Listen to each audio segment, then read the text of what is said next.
안녕하세요. 앤디북입니다. 오늘 제가 읽을 책은 당신의 질문은 당신의 인생이 된다. 철학자와 심리학자의 두 시선으로 풀어낸 더 나은 삶의 방식. 지은이는 줄리안 바지니, 안토니아 마카로, 홍기니는 신봉아, 출판사는 위즈덤 하우스. 시작하겠습니다. 좋은 삶에는 정답이 아닌 질문이 필요하다. 진짜 나다운 삶과 진정한 행복의 출발점을 찾기 위한 철학자와 심리학자의 눈으로 생각하기, 고민하기, 살아가기. 나는 나를 과연 얼마나 제대로 알고 있을까? 삶이 힘들 때에도 긍정적이기만 하면 괜찮은 걸까? 지나간 일에 대해 후회하지 않고 살 수는 없을까? 왜 목표에 이르지 못하고 자꾸 포기하게 되는 걸까? 더 높은 지위에 오를수록 더 성공한 것일까? 어떻게 해야 진짜 행복한 삶을 살 수 있을까? 누구나 살아가면서 수많은 난관에 부딪히고 이 모든 문제를 단번에 해결할 정답을 간절히 바란다. 세상에는 정답이라고 주장하는 수많은 답안지가 존재하고 우리는 매번 이것이 정답이길 바라며 지칠 때까지 노력한다. 하지만 아무리 애를 써도 삶이 만족스럽지 않다면 지금의 답은 틀렸다. 이제 우리에게 필요한 것은 새로운 답이 아니라 더 나은 삶으로 이끌어줄 새로운 질문이다.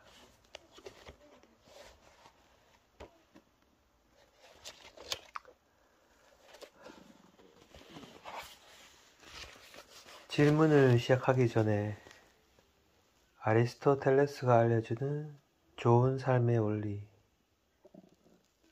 실천적 지혜를 성취하기 위하여. 아리스토텔레스가 그냥 철학자였다고 말하는 건 섭섭한 평가다. 반론의 여지가 있겠지만 그는 여태껏 생존했던 모두 인간 중에 가장 박식했다고 해도 과언이 아니다. 논리와 형이상학의 문제를 다루는 철학 분야에서 중요한 글을 썼을 뿐 아니라 생물학, 연극, 삶의 의미 등 다방면에 관심을 기울였다.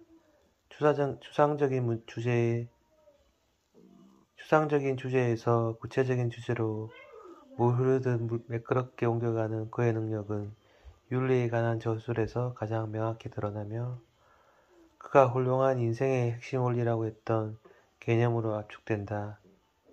바로 실천적 지혜, 즉 프로네시스이다. 실천적 지혜를 갖추면 우리는 어떤 상황에서 어떻게 행동하는 것이 옳은지 제대로 판단할 수 있게 된다. 문제는 그 능력을 어떻게 개발할 것인가이다. 우선 자신의 가치를 점검하고 좋은 삶을 이루는 데 필요한 요소를 파악해야 한다. 그 다음 문제는 이러한 이해를 실천으로 옮길 기술을 연마하는 것이다. 이 기술은 몇 가지 능력을 포함한다. 첫째는 자기 자신과 주변 환경, 타인, 가능한 것과 불가능한 것에 대한 정확히 파악하는 것이다. 둘째는 목표를 설정하고 이를 평가하여 목표 달성을 위한 최선의 방법을 찾아내는 것이다. 셋째는 노력에 따른 결과를 관찰하고 검토하여 이 과정에서 배운 것을 적용하고 발전시키는 것이다. 의사결정을 잘하는 것은 첫걸음일 뿐이다. 지나치게 오래 고민하지 않고 적절한 행동을 취하는 능력도 의사결정 못지않게 중요하다. 이를 악물고 결심을 실천으로 옮기는 것은 아예 단념하는 것보다 낫겠지만 가장 이상적인 방향은 적당하고 순조롭게 결심한 바를 실천으로 옮기는 것이다. 이 과정에서 이성은 우리에게 나아갈 방향을 제시하는데 우리가 올바른 의사결정과 실행력, 바른 판단력과 인성 발달에 유익한 행동과 습관을 반복할 때 이 영역은 더욱 강화된다. 이를 통해 우리가 어떤 상황에 맞닥뜨렸을 때 매번 깊이 고민하지 않고 자동적으로 올바로 행동하게 될 확률이 높아진다. 이러한 능력은 초자연적이거나 신비로운 마법 같은 것이 아니다. 아리스토텔레스의 생각은 현대 심리학의 전문가 직관 개념과 놀라울 정도로 유사하다. 어떤 사람이 한 분야의 전문가가 되며 명확한 이유를 설명할 필요도 없이 어떤 행동이 최선인지 직관적으로 알게 된다. 물론 그 판단이 틀릴 가능성은 언제나 있으며 그 판단의 근거를 파악하기 위한 노력은 좋은 훈련이 된다. 그렇지만 확실히 인간관계를 파악하는 것은 사건이 발생한 이후에나 가능한 법이다. 그렇기 때문에 우리는 단시간에 현명한 결정을 내리기 위해 전문가에게 조언을 구하곤 한다. 그런 의미에서 실천적 지혜는 삶의 기술에 있어 전문가의 역량을 키우는 것이라 할 수 있다. 실천적 지혜를 개발하는 것은 쉬운 일이 아니다. 하지만 아리스토텔레스에게는 도움을 줄 만한 유용한 도구가 있었다. 바로 중용이다. 이 개념에 따르면 우리는 자신감과 신중함, 용감함과 소심함, 쾌락과 금욕 중 어느 하나를 선택해야 하는 게 아니다. 대신 각자 상황에서 가장 적절한 중간 지점을 찾아야 한다. 그 지점이 바로 중용이다. 아리스토텔레스는 이렇게 말한다. 예를 들어 두려움, 자신감, 식욕, 분노, 동정심 혹은 쾌락과 고통을 유발하는 일들은 때로 너무 강하게 느껴지거나 반대로 너무 부족하게 느낄 수도 있다. 그러나 어느 쪽이든 극단적인 것은 좋지 않다.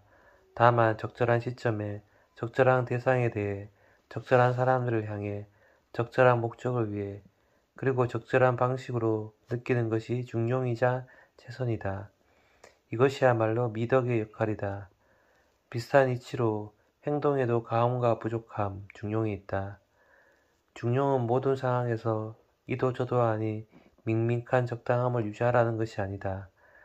가령 항상 중간 정도의 분노를 표출하겠다는 것은 올바른 목표가 될 수 없다.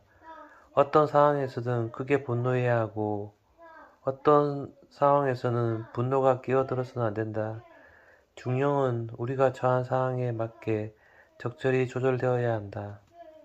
아리스토텔레스는 인간의 행동에 있어 중용이 산술적인 평균과는 다르다고 분명히 못 박았다. 예컨대 키가 180cm인 사람에게 50kg은 저체중이고 100kg은 가체중이다. 그렇다고 해서 두 몸무게의 평균인 75kg이 가장 적당한 체중이라고 단정할 수 없다. 만약 춤을 추어야 하는 무용수라면 그보다 가벼워야 할 것이고 근육을 키우는 보디빌더라면 그보다 무겁더라도 문제될 것이 없다. 좋은 삶을 구성하는 다른 요소들과 마찬가지로 중용을 계산하기 위한 알고리즘 같은 건 없다.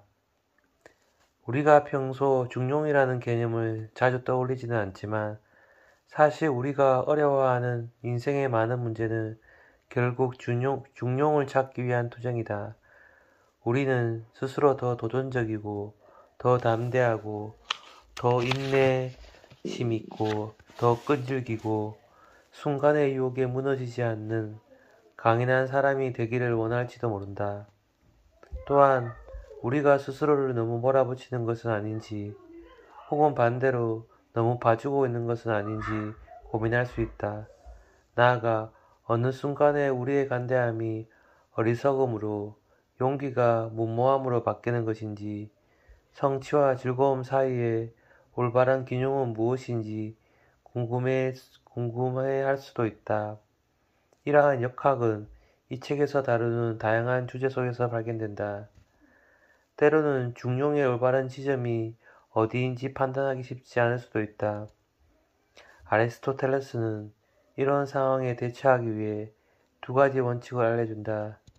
첫 번째 원칙은 양극단 중에서 더 해로운 쪽에서 멀어지는 것이다. 예를 들어 당신이 산에 갔다가 위험, 곰출몰 지역이라는 경고판을 봤다고 가정해보자. 이때 당신은 어떤 선택을 하겠는가? 더 이상 안으로 들어가지 않고 발걸음을 돌리는 것은 겁쟁이 같은 짓일까? 계속 앞으로 나아간 것이 용감한 것일까? 잘 판단이 서지 않는다면 돌아가는 쪽을 선택하자. 아름다운 숲을 거닐지 못하는 아쉬움이 성난 곰에게 붙잡혀 죽는 불행보다는 훨씬 나은 일이다. 두 번째 원칙은 우리의 본능에 가까운 극단에서 멀어지는 것이다. 대부분의 사람들은 모든 영역에서 한쪽으로 쉽게 치우치는 경향이 있다. 만약 평소에 지나치게 신중한 사람이라면 어떤 선택의 순간에 조금 가감한 방향으로 한 걸음 내디딤으로써 중용에 다가설 수 있다. 우리가 중용에 가까워지는 것은 불가능한 일이 아니다. 우주의 다른 사물과 달리 인간에게는 변화할 수 있는 능력이 있기 때문이다. 아리스토텔레스는 이렇게 말했다. 자연 법칙에 따라 위에서 아래로 떨어지는 돌은 수없이 반복을 거듭한다 해도 하늘로 치솟을 수 없다. 누군가 그 돌을 수만 번 하늘로 던져 올린다고 하더라도 위로 올라가는 습관을 가질 수 없다. 언제나 돌은 아래로 떨어진다. 자연 법칙에 따라 특정한 방식으로 움직이는 물체라면 그 어떤 것이든 습관을 통해 다르게 움직이도록 할 수는 없다. 반면 아리스토텔레스가 미덕이라고 부른 선하고 자리 잡힌 성향은 인간의 본성에서 비롯되는 것도 아니고 본성에 반하는 것도 아니다. 본성은 인간에게 미덕을 얻을 수 있는 능력을 줄 뿐이고 미덕의 완성은 습관을 통해 이루어진다. 현재 시점에서 우리의 행동은 어린 시절의 경험에 깊은 뿌리를 두고 있다. 따라서 우리는 어느 정도 본인의 성향에 책임이 있다. 그렇다면 인성을 변화시킬 수 있는 방법은 무엇일까? 바로 습관화를 통해 가능하다. 아리스토텔레스는 이렇게 말했다. 우리는 건축함으로써 건축가가 되고 리라 연주를 함으로써 리라 연주자가 된다. 마찬가지로 우리는 정의로운 행동을 통해 정의로운 사람이 되고 온화한 행동을 통해 온화한 사람이 되며 용감한 행동을 통해 용감한 사람이 된다.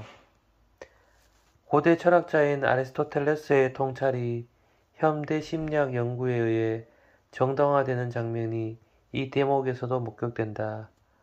오늘날의 심리 치유에서 다양한 형태의 행동요법이 통하는 이유는 우리가 행동을 변화시키면 실제로 생각과 감정 역시 변화를 일으키기 때문이다. 이러한 자기 훈련의 목적은 단순히 자동적이고 무의식적인 판단을 이끌어내는 것이 아니라 우리의 이성적 습고와 즉각적인 대응을 시실과 날씨처럼 엮어내는 것이다. 아리스토텔레스가 말한 본능과 습고의 상호작용은 심리학자 데니얼 카니먼의 설명한 뇌의 이중가정 모델과 비슷하다. 여기에는 두 가지 시스템이 있다. 시스템 1은 빠르고 자동적이고 무의식적인 사고와 관련이 있고 시스템 2는 느리고 의식적인 습고와 관련이 있다. 카너먼에 따르면 후자가 전자에게 직접적으로 영향을 주는 일은 거의 없지만 이성이 일부 본능적인 반응에 간접적으로 영향을 미치는 것은 분명 가능하다. 이렇다면 습관을 바꿈으로써 말이다. 여기에는 마찰이 따를 수밖에 없다.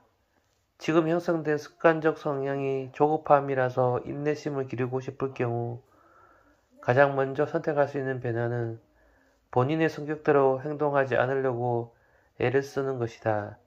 즉, 평소처럼 재빨리 해치우거나 은근슬쩍 넘어가거나 빠르게 포기하고 싶은 충동을 억누르는 것이다. 쉽지 않은 일이다. 하지만 포기하지 않고 노력한다면 적절한 행동과 더불어 적절한 기분까지 따라올 것이다. 이를 통해 우리의 성향과 이성적 습고가 상승작용을 일으키고 이 과정에서 우리는 미덕 혹은 탁월성이라 부르는 품성을 성취하게 된다. 훌륭한 인생을 살아가기 위하여 실천적 지혜에는 인생에서 가치 있는 것이 무엇인지 이해하는 능력이 포함된다. 용기를 예로 들어보자. 어떤 일을 하는 데 있어 이것이 위험을 감수할 만한 가치가 있는지 혹은 얼마나 가치가 있는지 정확하지 않는 경우 비겁함과 용기 사이에 어느 지점이 중용인지 판단하기 어렵다. 어리를 지키는 것도 마찬가지다. 여러 사항들을 고려할 때 어리를 저버려야 하는 상황이라면 사회적 유대감이나 가족 간의 화합이 본인에게 얼마나 중요한지에 따라 어느 정도의 어리를 보이는 것이 적절한지가 결정된다. 결국 어떤 행동이 최선인가 하는 결정에는 어떤 종류의 인생이 더 좋은지 혹은 더 나쁜지에 대한 판단이 포함될 수밖에 없다. 우리는 어떤 인생이 최선인지에 대하여 누구나 받아들일 만한 보편적인 평가 기준이 없다고 보는 경향이 있다. 이러한 선택을 순전히 주관적 판단 영역이라고 받아들이는 것이다. 하지만 인간의 공통적인 경험을 고려할 때 좋은 삶의 요소들 중에 보편적인 것들이 있다는 사실은 그다지 놀랍지 않다. 적어도 우리는 훌륭한 인간의 삶은 훌륭한 고향이나 훌륭한 돼지의 삶과는 다르다는 데 동의할 것이다. 가끔 진흙탕에서 뒹구는 건 즐거운 일일 수 있겠지만 돼지만큼이나 자주 그러는 건 인간다운 삶의 방식이라 할 수 없지 않은가. 훌륭한 삶을 구성하는 하나의 요소 혹은 몇 가지 핵심 요소들을 가려내는 노력은 수천 년간 이어져 온 철학의 역사에서 중요한 화두였다. 오랜 시간이 흐르는 동안 유력 후보들은 큰 변화 없이 일정했다. 예를 들어 경제학자 리처드 레이어드는 행복을 위한 5가지 핵심 요소로 가족관계, 재정상황, 직업, 공통제와 친구, 그리고 건강을 꼽았다. 아리스토텔레스는 엄밀히 말해 행복보다는 번영이라는 개념을 더 중요하게 생각했지만 그 역시 이와 비슷한 후보들을 거론하며 논의를 전개했다. 흥미로운 점은 당시의 많은 철학자들과 달리 아리스토텔레스는 물질적 편안함도 훌륭한 인생을 구성하는 요소로 여겼다는 것이다. 이에 대해 그는 이렇게 말했다. 인간의 본성은 사색만으로 자족할 수 없다. 육체는 건강을 유지해야 하고 음식과 다른 보살핌을 필요로 한다. 하지만 돈은 목적을 위한 수단일 뿐이므로 돈이 절대 인생 목적이 되어서는 안 된다고 일축했다. 언제든 이룰 수 있는 소유물을 축적하느라 더 가치 있는 목표를 희생하면서까지 인생을 낭비해서는 안 된다. 우리는 주어진 가죽으로 가장 멋진 신발을 만들어내는 굴장이처럼 어려운 상황에서도 최선을 다할 수 있다. 오늘날 우리 사회는 높은 명성이나 다른 사람들의 존경을 무척 가치 있게 생각하고 많은 사람들이 이를 얻고자 노력한다. 하지만 아리스토텔레스가 보기에는 명성이나 평판은 우리 인생의 주된 목표가 될 수 없다. 그것은 지나치게 타인의 시선에 좌우될 뿐더러 운에 좌우되는 부분도 크기 때문이다. 진짜 중요한 것은 무분별한 명예가 아니라 좋은 사람으로부터 우리가 가진 좋은 자질에 대해 인정받는 것이다. 단순히 타인이 우리를 인정하는 것 그 자체, 즉 명성을 위한 명성을 바라는 것은 잘못된 일이다. 좋은 인간관계가 행복한 삶을 사는데 중요하다는 점은 많은 심리학자들이 공감하는 바이다. 다만 안타깝게도 여러 심리학 연구들이 이상적인 친구의 수를 제시하는 등 인간관계에서 질보다 양에 초점을 맞추곤 한다. 심지어 한 개인이 학창시절에 어울린 친구의 수를 보면 향후 그 사람이 얼마나 돈을 더 잘 벌지 예측할 수 있다는 연구도 있다. 그 보고서에 따르면 어렸을 때 친구의 한 명당 수입이 2%씩 늘어난다는 것이다. 아리스토텔레스는 이 문제에 대해 완전히 혼자인 사람이 훌륭한 삶을 살고 있다고 보기 힘들 것이라고 했다. 다른 모든 것을 얻을 수 있다 해도 단 한 명의 친구도 없는 삶을 선택하는 사람은 없을 것이다. 좋은 인생에는 타인이 포함되어야 한다. 특히 단순히 즐거움을 주거나 유용한 관계가 아니라 상호 간의 존중을 기반으로 한 견고한 관계가 필요하다. 하지만 한편으로 훌륭한 인간은 혼자만의 시간을 보내고자 하는 의지도 있어야 한다. 아리스토텔레스가 보기에 현명한 사람은 혼자 있을 때 세상을 간직할 수 있고 가장 자족할 수 있기 때문이다. 타인과의 원만한 관계가 중요하긴 하지만 그건 좋은 인생을 구성하는 요소라기보다는 좋은 인생을 위한 촉진제에 가깝다. 아리스토텔레스는 쾌락에 대해서도 고민했다. 그는 육체적 쾌락이 주요 관심사인 사람들은 가축에게는 어울리는 삶을 사는 것이라고 단호한 발언에서 출발한다. 그럼에도 그도 다양한 면에서 적절한 수준의 쾌락을 즐기는 것은 좋은 일이라고 옹호한다. 설령 순전히 육체적인 쾌락이라도 적당한 수준으로 괜찮다.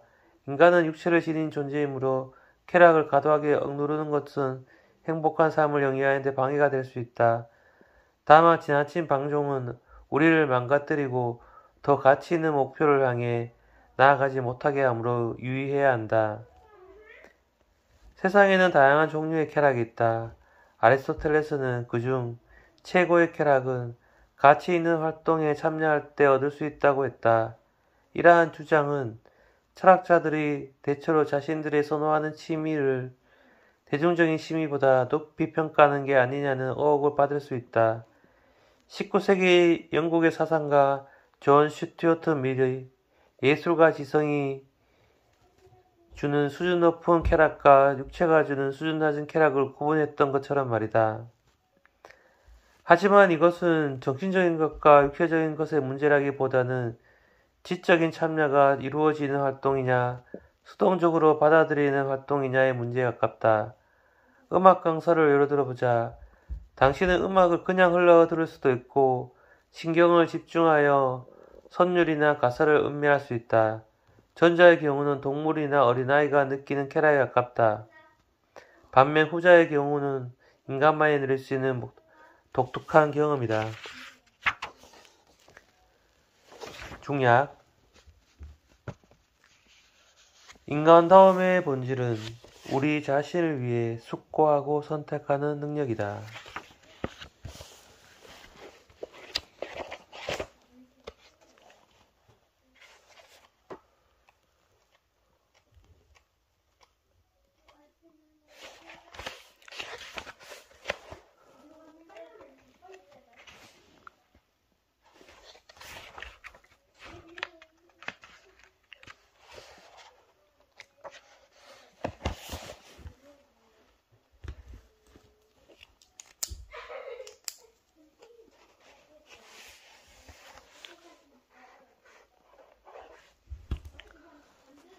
페이지 51페이지 3. 어떤 삶의 목표를 세워야 할까? 심리학자 목표는 지루하지 않을 정도로 어려워야 하지만 과도한 불안을 유발할 정도로 어려워서는 안 된다. 철학자 최선의 목표는 해내는 것이 아니라 하는 중인 것과 어떠한 상태여야 한다. 심리학자의 시선 목표에 집중하기보다 가치를 생각하라. 지금 이 순간에도 많은 사람들이 자신의 목표를 이루기 위해 애쓰고 있다. 다이어트는 가장 흔한 목표 중 하나다. 그 외에도 인생을 함께할 사람 만나기, 더 좋은 직장 구하기, 씀씀이 줄이고 저축하기, 보다 행복해지기 등 다양한 목표가 있다. 어떤 것을 바라든 목표를 제대로 설정하는 것에 관한 조언을 구하기란 어렵지 않다. 책이든 미디어든 사람이든 우리에게 조언을 건네려는 목소리가 사방에 가득하다. 이들의 조언에 따르면 우리의 목표는 스마트해야 된다. 즉 구체적이고 스페시픽, 측정 가능하고 measurable, 달성 가능하고 achievable, 관련성 있고 relevant, 시한이 정해져 있어야 된다. time, 아무리 이 조언에 반박하지 않을 것이다. 운동을 더 많이 할 거야 라는 목표보다 다음 주부터 일주일에 3번 30분씩 달리기를 할 거야가 훨씬 더 나은 목표라는 것은 분명하지 않은가. 반면 목표가 어떤 형태여야 하는가에 대해서는 다소 논쟁의 여지가 있다. 예를 들어 결혼을 목표로 삼는 것이 나을까? 아니면 결혼정보회사 가입을 목표로 삼는 것이 나을까? 다시 말해 목표는 과정과 결과 중 어느 형태로 표현되어야 할까? 자기계발업체의 많은 전문가들은 양쪽이 다 필요하다고 권한다. 맞는 말처럼 보인다. 결혼이라는 결과 목표는 데이트 사이트 가입이라는 과정 목표 혹은 그 결과 달성을 위한 다른 노력을 통해 보완될 수 있기 때문이다.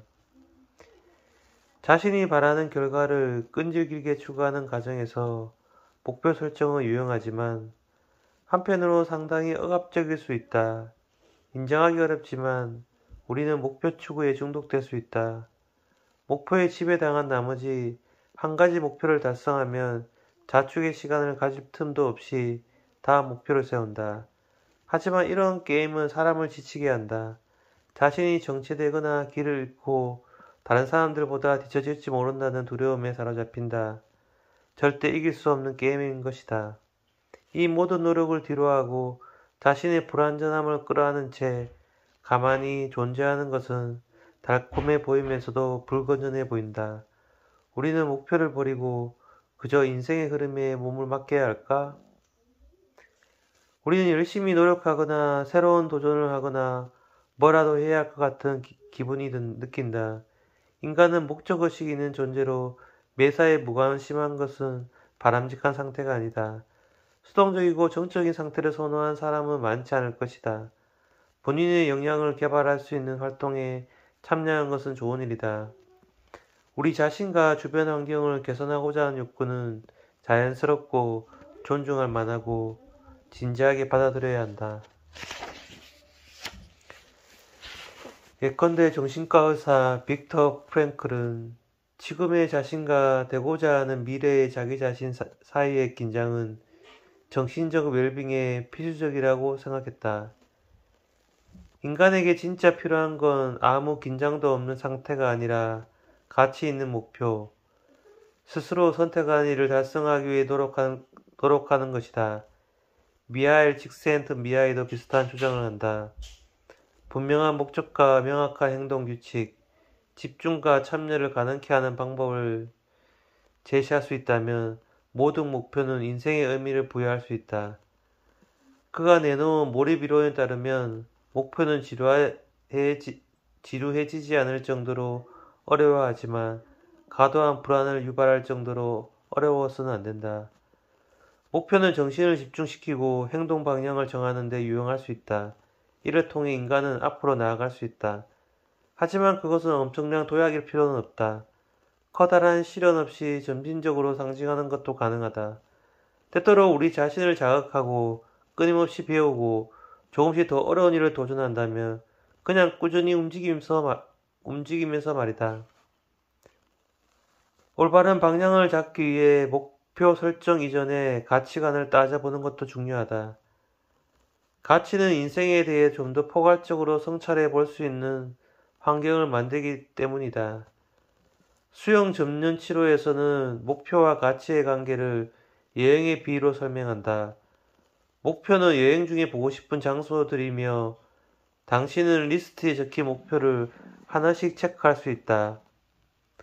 반면 가치는 당신이 여행하고자 하는 방향, 계속 나아가고자 하는 방향을 보여주는 나침반과 같다. 어사기 같은 구체적인 목표에 집중하는 대신 다른 사람에게 도움되기처럼 가치 있는 무언가를 먼저 정하는 것은 어떨까? 이 방법은 우리가 하나의 목표에 지나치게 집착한 것을 막아주고 더 중요한 것에 가까이 다가갈 수 있게 도와주는 것은 물론 보다 유연한 관점을 제공한다. 가치는 목표보다 광범위한 것이고 이를 향해 나아가는 길 역시 여러 갈래이기 때문이다. 우리는 가치에 대해 신중하게 탐색해 봐야 한다. 나에게 가장 중요한 가치는 무엇인가? 그것이 정말 나의 가치인가? 혹은 철저한 검토 없이 이 가치를 수동적으로 받아들인 건 아닌가? 또한 여러 목표 간의 충돌을 피하기 위해 하나의 가치가 다른 가치와 모순되지 않은지 점검해야 된다. 예를 들어 헌신과 자유라는 가치를 제대로 검토하지 않을 경우 인간관계에서 우리의 목표는 혼란스러워질 수 있다. 중약. 또 다른 실수는 시선을 너무 먼 곳에 두는 바람에 지금 가지고 있는 것을 충분히 누리지 못하는 것이다. 우리는 앞으로 나아가면서도 현재의 위치를 잘 알아야 하고 노력과 만족 사이에 적절한 균형을 찾아야 한다. 목표를 추구하는 동시에 흐름에 몸을 맡길 줄도 아는 것이 최선이다. 마지막으로 페이지 57페이지 철학자의 시선. 해내는 것 대신 하는 것을 목표로 할 것. 성공과 실패를 구분하는 경계선은 아주 가느다랗고 끊임없이 움직인다. 영국 테니스 선수 팀 헨만의 예를 들어보자. 그는 수년간 영국 최고 랭킹 선수였고 프로 월드투어에서 15번이나 우승했으며 전성기에는 세계 랭킹 4위를 기록했다. 이런 게 성공적인 경력이 아니라면 어떤 게 성공적인 경력이라 하겠는가?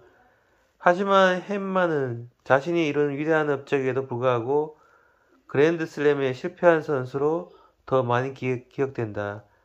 사실 그는 그랜드슬램 결승전까지 간 적도 없다. 따라서 은퇴를 앞둔 헨만은 인터뷰에서 자신이 실패자라는 인식에 대해 여러 차례 언급해야 했다. 목표와 성취의 의미와 중요성을 이해하고자 한다면 헨만의 사례는 좋은 출발점이 될 수 있다.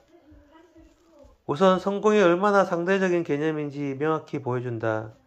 그는 2005년 인터뷰에서 저는 올해 전 세계에서 4번째로 뛰어난 테니스 선수로 인정받았습니다. 라고 말하며 이렇게 덧붙였다. 그걸 실패라고 생각하신다면 어쩔 수 없죠. 우리가 목표와 기대치를 설정하고 평가하는 방법이 상황에 따라 달라진다는 건 적지당한 일이다. 잘된 점이나 부족한 점에 대한 판단은 각자의 기준에 따라 달라진다. 여기서 위험한 것은 이미 이룬 것보다 항상 더 많은 것을 성취해야 한다는 강박관념이다.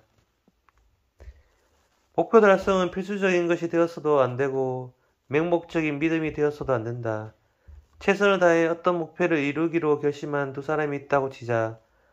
한 사람은 어쩌면 이루어질 수도 있다는 희망만 품고 있고 다른 한 사람은 그것이 반드시 이루어질 것이라는 맹목적인 믿음을 품고 있다. 이때 성공에 대한 확신 대신 희망을 품고 살아가는 것이 더 정직한 태도, 장애물이나 실패에 더 잘 대처할 수 있는 태도이다. 물론 성공하기 위해서는 성공에 대한 확신이 필요하다고 주장하는 사람들도 있다. 그들은 실패할 수 있다는 가능성을 조금이라도 인정하면 어혹이 들게 마련이고 자연히 성공에 대해 확신과 끈기가 약해질 거라고 두려워한다. 하지만 때때로 이것이 정말 사실이 된다면 그건 우리가 그것을 사실로 만들기 때문일 것이다. 성공과 자신에 대해 절대적인 확신을 가져야 한다는 것은 곧 의심과 회의를 내가 나약한다는 증거, 없애야 할 장애물로 본다는 뜻이다. 하지만 의심과 회의가 우리의 의지를 저해하는 이유는 단지 이러한 감정과 더불어 사는 법을 배우지 못했기 때문이다. 하지만 애초에 어떤 목표가 추구할 가치가 있는지에 관해 더 근본적인 질문이 존재한다. 우리는 이 질문을 기피하는 경향이 있다. 이 질문에 답을 하기 위해서는 다양한 활동들의 상대적 가치에 대한 판단을 내려야 하는데 우리 시대의 새로운 십계명 중 하나가 남을 함부로 판단하지 말라이기 때문이다. 중요한. 우리는 다른 관점에서 접근해야 된다. 최선의 목표는 해내는 것, have done이 아니라 하는 것인 중 doing과 어떠한 상태여야 한다는 것, being,